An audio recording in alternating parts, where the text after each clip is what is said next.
Adventure, Sports, Outdoors with Harry Canterbury.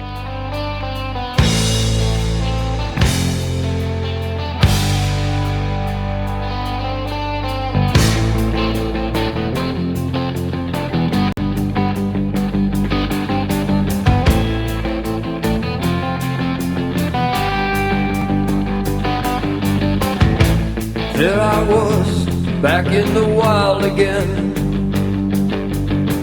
and I felt right at home where I belong.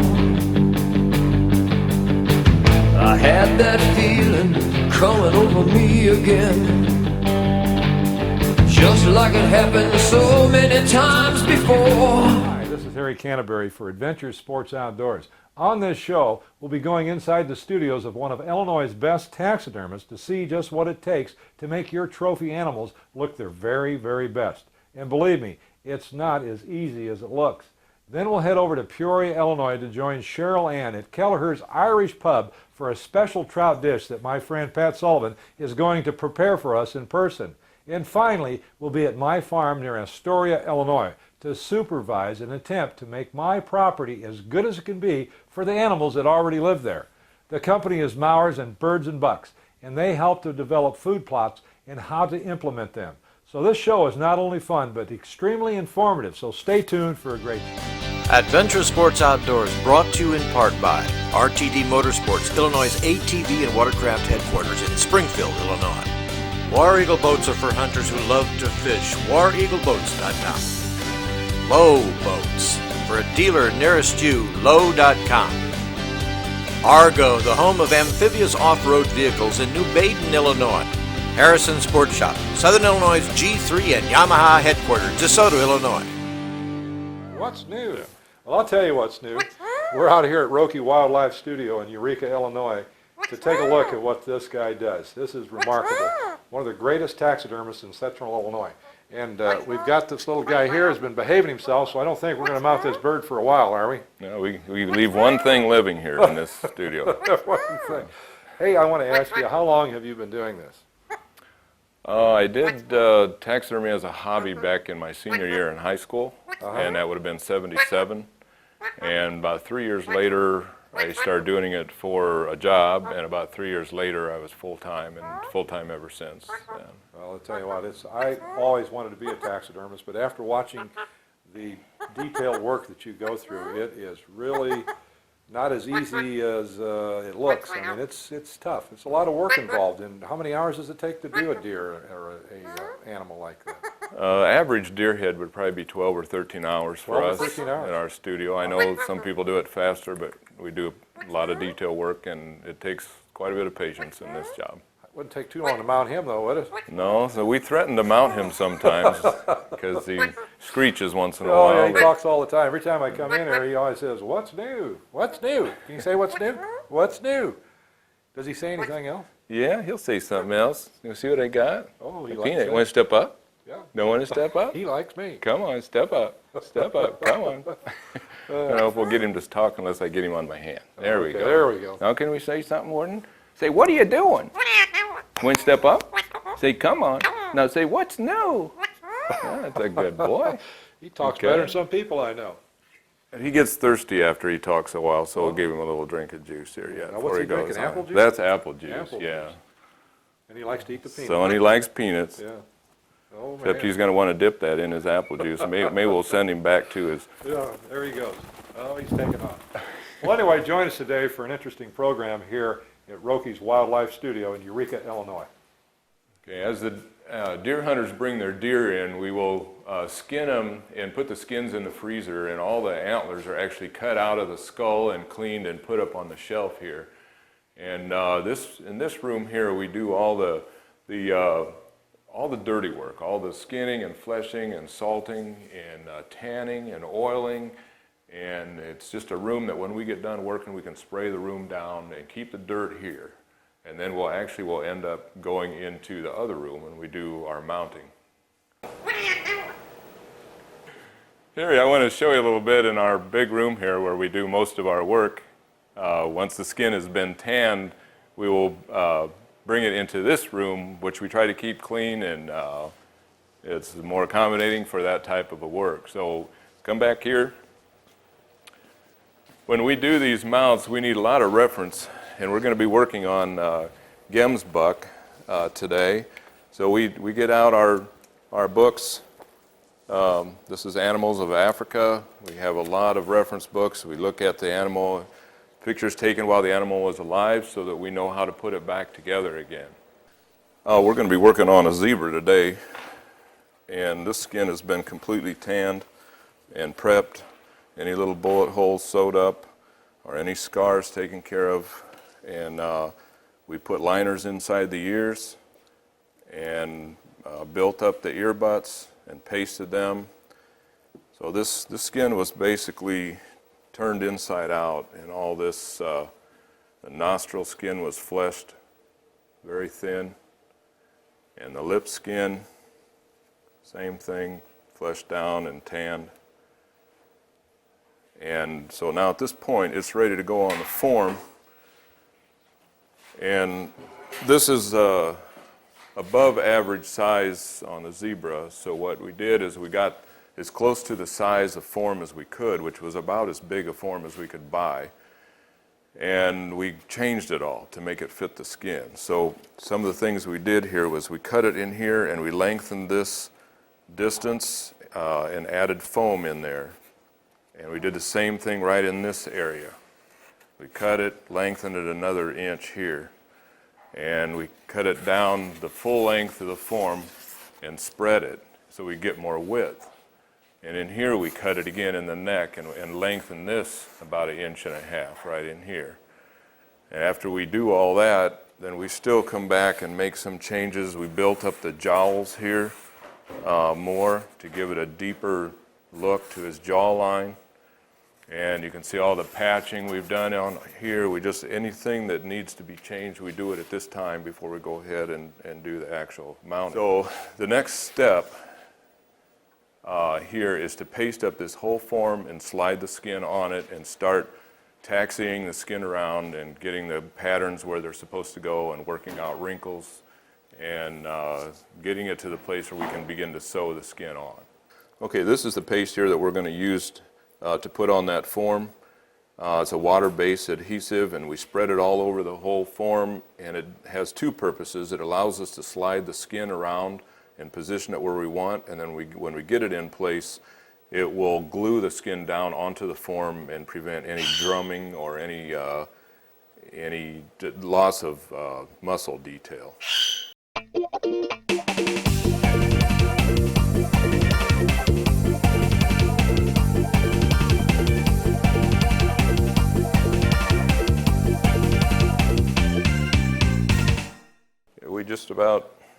We just about got this all pasted now, and we'll be sliding the skin on pretty quickly, and we're getting pins all ready to hold the skin in position once we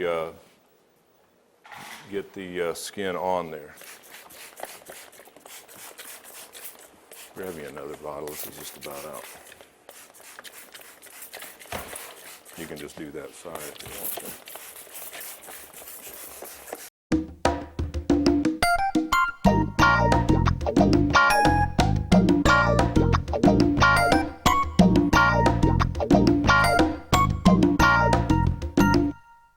Notice that the incision has been made to one side of the mane, not right through the mane, but on one side. And we've chosen to have that side be the back side of the mount that's going to be up against the wall.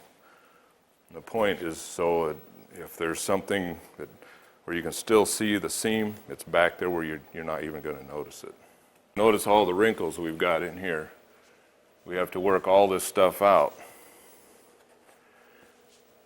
Bring the eye opening up to the eye. There's the glass eye in there.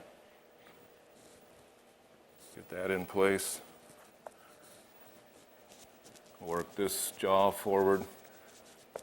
Press out some of those wrinkles. You notice a lot of fantastic things about the animals when you work on them this closely.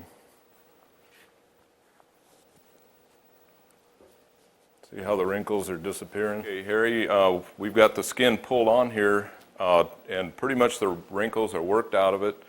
The next thing we'll be doing is sewing it from the head all the way down to the shoulders. And what we have to carefully line up every marking. On a zebra, there's a definite place where they line up. You can see the white and the black and the white and the black. And as we go, we'll pull these pins out. After we sew it up here, and we'll paste underneath it, and then we'll sew some more and we'll paste up underneath there, and we'll keep going to all the way down. The paste is a crucial part of our system here because it makes a mount that will last for a lifetime and hand it down to the next generation. So this is going to take us probably at least 2 hours of sewing. Cover a little bit here as far as when a hunter goes to Africa to hunt these animals. This happens to be a greater kudu here. The hunter that we're mounting his mounts for right now has taken 7 animals, and before he left we gave him information on helping him get these mounts back into the United States, and then he went on his hunting trip and he shot the animals over there. They skin them and salt cure them and ship them back as a dried hard skin, and they will go through customs and to a tannery and then to our shop. We will get a box of horns and a box of hides that are tanned. Then at that point we will take those skins and soak them up and do a lot of detailed fleshing on them and basically prepare them for mounting and find out what size they are. We'll stretch out the neck and find the circumference measurement on the neck, and we'll get a measurement from the nose to the front corner of the eye. We try to get as much off of that skin to help us know which form we need to purchase for the mounting job. Harry, one thing I thought might be interesting here is how the detail comes through the skin. We've rebuilt the veining on this form, and you can see the muscle detail in here, and also the wrinkles that are in the neck. This has been built up with clay, shaped beforehand down into here. You can see all these wrinkles here. These animals, when they lift their neck or they turn their neck, it'll bulge out in wrinkles. And sometimes we need those wrinkles in there just to use up excess skin, and we can use the skin going in and out over those wrinkles and use it up. Here you can see the wrinkles that are formed when the animal brings its ears forward. Jake and I would just like to thank you for checking us out, and hope we can preserve your trophy someday. And good hunting. This is Doc Smalley down in the shooting shack for Adventure Sports Outdoors with your shooting tip of the week. Right now we're visiting down at the shooting shack, and we're going to talk a little bit about reloading. I actually do an awful lot of reloading since I am very active in cowboy action shooting, along with being very active in clay and trap shooting. What we're going to look at is a little bit of the reloaders that I have and how I've gotten into it for my relaxation. I am, of course, standing next to a mech shotgun reloader. This is a 12 gauge reloader, but I also have a mech 410, a 28, and a 20. All of these are progressive reloaders. As we go around the room, I also have my workhorse here. This is right now a progressive rifle and pistol reloader set up right now for the 5650 used in the Spencer carbine that we may be talking about in future shows. I also have a pistol caliber Dillon 650 reloader. This is one of the top of the line reloaders, and because I shoot so much in cowboy action, we really like to crank out a lot of shells on this one. This is set up for 38 special. Across the way over here, I of course now have one set up for my 45s. We're of course are using this for cowboy action, so they're the smaller type of lead, and it's also set up with everything that all I have to do is just pull the lever and get a completed shell. Once again, this is Doc Smalley down in the shooting shack for Adventure Sports Outdoors. See you next week.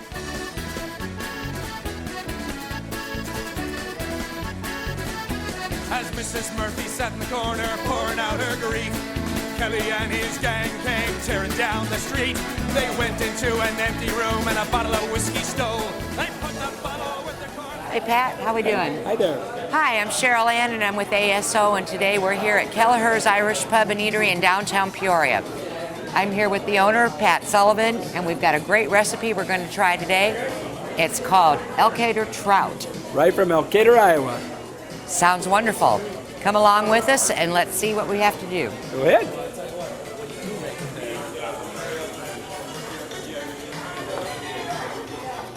Hey Pat, where are we going? We got to go to the kitchen, Oh, this is where the masterpiece all takes place. and we've got to get prepared here. Got to get prepared, got to be up to code. Hats on and aprons for my mess. I've been known to be the biggest cook mess. Well, you're the leader Here we go. today, so you got your apron on and we're all ready to go. So Pat, where are we at today? We're in Kelleher's kitchen, and we have our cook over there, Ryan, and I'm Hey, going to show Ryan. you how to cook some trout, some Elcer trout. Oh, Elcer trout. Oh, I've heard it's just a fabulous recipe. It's just gorgeous and delicious. Now, we don't serve it all the time. It's a specialty item for people to come in. Okay, well, show us how to prepare it. All right. First of all, what we need is some cooking butter that we use. It has a high oil content, a little bit of garlic. That's a nice garlic. And some of my favorite seasoning is Old Bay seasoning. I use this on my fries. I use it on a lot of stuff. Just a pinch and then a little pinch more. And then we can give it some more after the fish is done. That is our sauté. We'll put in our shrimp because we're going to stuff the trout with shrimp.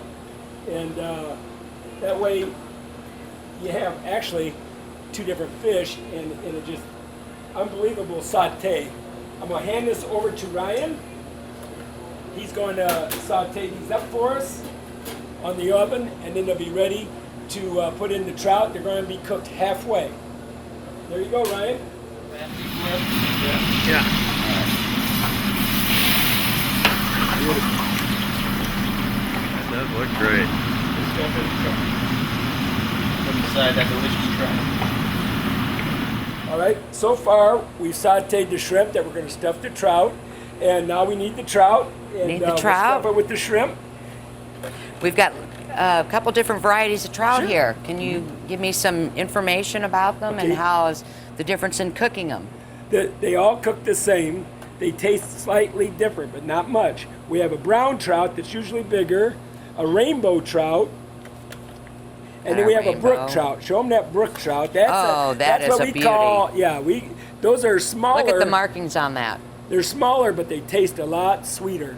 So we sort of, it's sort of a real catch when you get one of those. So we're ready to Okay, stuff the trout, bring it over here. We have our shrimp all diced up, ready to stuff it in there.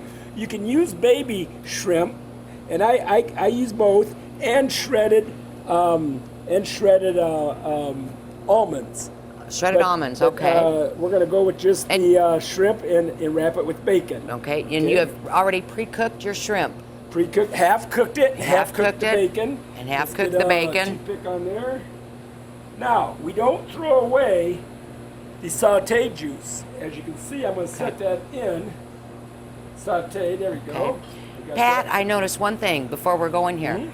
I noticed that the heads are on the trout. Oh, yes. And I know that there is a reason why most chefs, as yourself, like to cook with the heads of the trouts on. Can you enlighten us on that?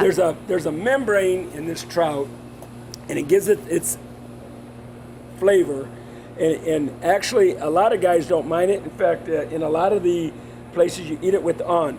But I found out that a lot of people don't like the head on, so I can cut it off when I'm done, and then we'll flay these trout out when we're all finished. But there's a little membrane in there that gives us its flavor. So we'll Okay. finish stuffing the trout. Okay. Now, like I say, these shrimp are half cooked. The bacon's half cooked because we got to bake these for about 20 minutes For about 20 minutes, we're going to Yeah. bake them at 350 degrees. 350 degrees. Just want to secure these with Just cure them a little bit. the toothpicks. Yeah, they'll fall in. And that what is juice. this spice that we're putting on We're there? gonna put that Old Bay spice right back Old Bay on when spice? we're all done. Oh, it just sounds like a fabulous recipe, and I can just Oh yeah. tell how it's going to be when it's done. go. Just secure that in there. There we go. Good. And what we're going to do, we have a little shrimp left over, so I know my guests like the shrimp just as well as the trout. So we'll cook up That's the my rest of the favorite. shrimp.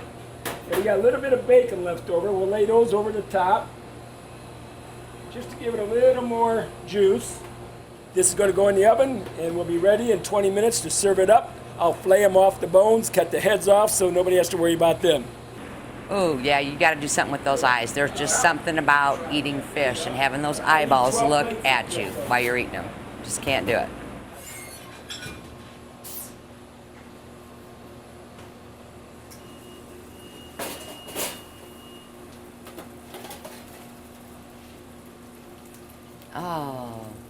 Oh, it smells wonderful. Well, Excellent. I cannot wait to taste it. great. And I Our know next we've got project is to flay it and put it on the plates, and we'll serve it up. We'll have enough here for 12 people. Well, you're the expert, so we'll let you take care of that.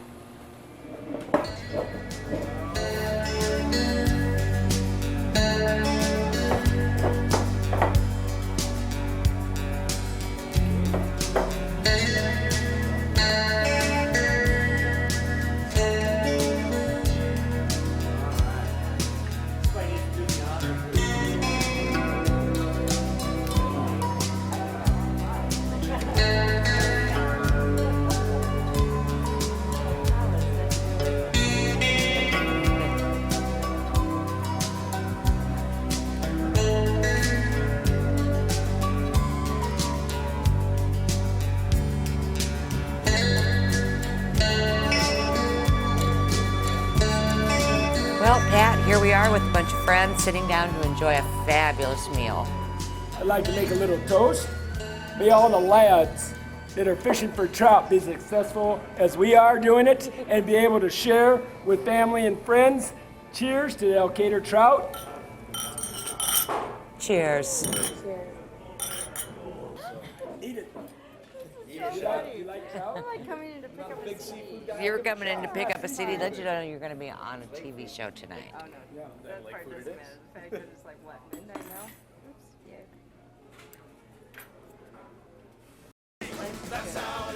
Fabulous meal, and this is Cheryl Ann signing off with ASO Magazine. Come and see us at Kelleher's Eatery in downtown Peoria. Thank you.